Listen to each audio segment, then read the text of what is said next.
नमस्कार दोस्तों, हमारी आज की कहानी का नाम है नाटक।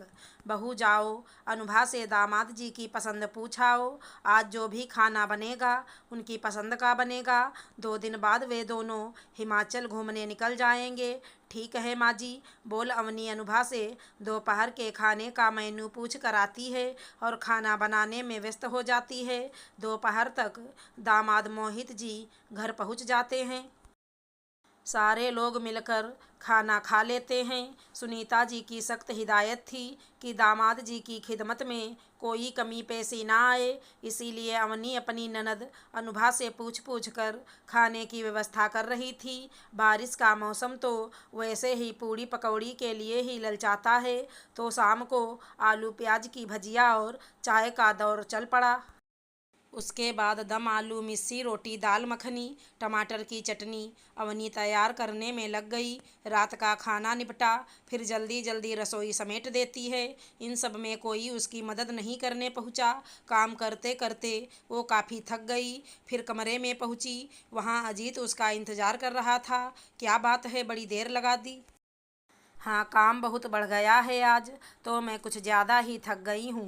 पैरों में भी बहुत दर्द हो रहा है। अच्छा लाओ, मैं पैर दबा दूँ? नहीं नहीं, मुझे पाप में डालोगे क्या? गोली खाकर सो जाऊँगी, अपने आप ठीक हो जाएगा। कहते ही अवनी दवाई खा लेती है। फिर अजीत बोला, एक काम करो, कल मेरे ऑफिस की छुट्टी है। सुबह का नाश्ता मैं बाजार से मंगवा दूंगा। दोपहर का खाना तुम बना लेना। शाम को मैं और तुम बाहर डिनर करने चलते हैं। हमारी 6 मंथ एनिवर्सरी जो है। अजीत, अवनी की शादी को 6 महीने ही हुए हैं। सुबह और दोपहर तो ठीक है, शाम को माँ जी हमें कहीं नहीं जाने देंगी। दीदी और जीजा जी का खाना कौन बनाएगा? उदास होते हुए बोली। रहने देते हैं ना, कहीं माँ जी को बुरा लग गया तो? अरे ऐसा कुछ नहीं होगा, मैं उनके लिए आर्डर कर दूंगा। जीजा जी तो वैसे भी कुछ नहीं कहेंगे। और तुम पिछले 15 दिन से घर में खाना ही तो बना रही हो, एक दिन नहीं बनाओगी तो कोई फर्क नहीं पड़ेगा। पर माँ जी, मैं उनसे बात कर लूँगा। बोल दोनों चैन की नींद सो गए। अगले दिन नाश्ता अजीत ने बाहर से मंगवा दिया। समोसा, कचौरी, जलेबी, पोहा। अरे ये बाजार से पैसा खर्च क्यों किया? बहू से क्या खाना नहीं बन रहा है? सुनीता जी अकड़ते हुए बोली। माँ, मेरा मन था, मैंने मंगवा लिया। अपने बेटे की बात सुनकर चुप हो गई, पर मन ही मन सोचने लगी, जरूर बहू ने ही मंगवाया होगा। मेहमान जी आए हैं और इन्हें काम चोरी सूझ रही है। सुबह नाश्ता हैवी हो गया, तो दोपहर में हल्के दाल चावल रोटी पालक सब्जी बन गई। सुनीता जी बोली, दोपहर में तुमने गाय बकरी का खाना बना दिया, अब रात को छोले भटूरे, दाल कचौरी, दही बड़े बना लेना। माँ जी, अजीत कह रहे थे कि शाम को खाना बाहर से आर्डर कर देंगे। क्यों, तुम्हारे हाथों में मेहंदी लगी है क्या?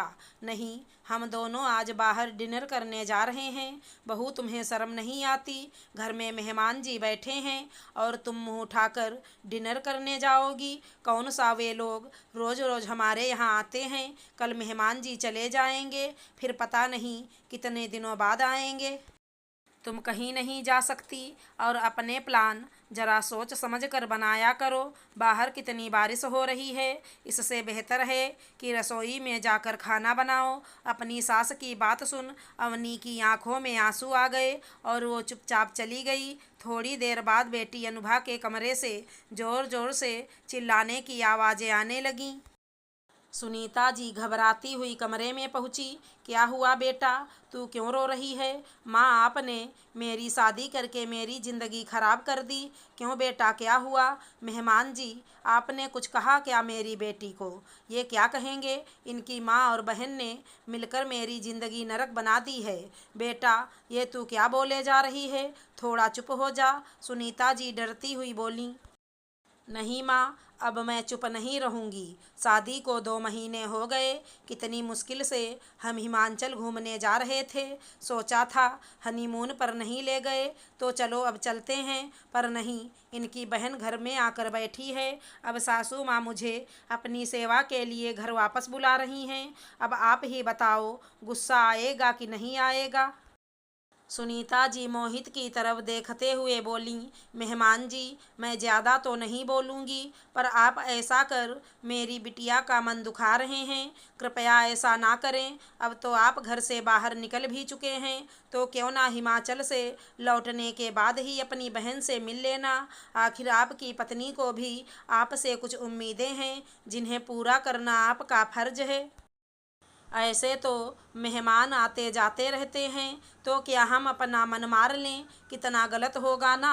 अपनी बात को डरते हुए धीरे धीरे बोल रही थी। वे दामाद थे, अगर गुस्सा हो गए तो लेने के देने पड़ जाएंगे।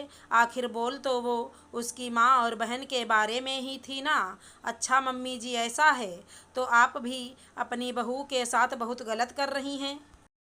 सुनीता जी बड़े अचरज से अपने दामाद की ओर देखने लगीं। जी, आपका मतलब क्या है? मैं कुछ समझी नहीं। आप भी तो हम लोगों की वजह से अपनी बेटे बहू को घर से जाने नहीं दे रही। भाभी जी पिछले 15 दिन से अपनी ननद की सेवा कर रही हैं, और जब से मैं आया हूँ देखता हूँ वे रसोई में सारा वक्त खड़ी रहती हैं। क्या उनका मन नहीं करता होगा कहीं घूमने फिरने का? और आप ही ने तो कहा है मेहमान तो आते जाते रहते हैं, तो फिर आप भाभी जी का मन क्यों मार रही? मैं आपकी बेटी को घुमाने नहीं ले जा रहा। आपको इतना कष्ट हो रहा है, सोचिए भाभी जी भी किसी की बेटी हैं। वो अपनी माँ को बताएंगी तो उनकी माँ को भी इतना ही कष्ट होगा जितना अभी आपको हो रहा है। आप ये जानती समझती हैं कि सबको खुश रखना बहू का फर्ज है, पर ये क्यों भूल रही हैं घर की बहू को भी खुश रहने का अधिकार है।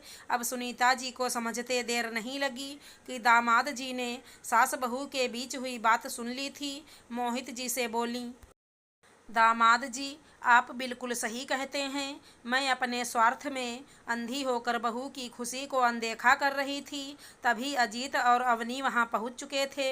अरे बच्चों, तुम दोनों जाओ, तैयार हो जाओ, तुम्हें डिनर के लिए जाना था ना। और बारिश भी अब थोड़ी थमसी गई है।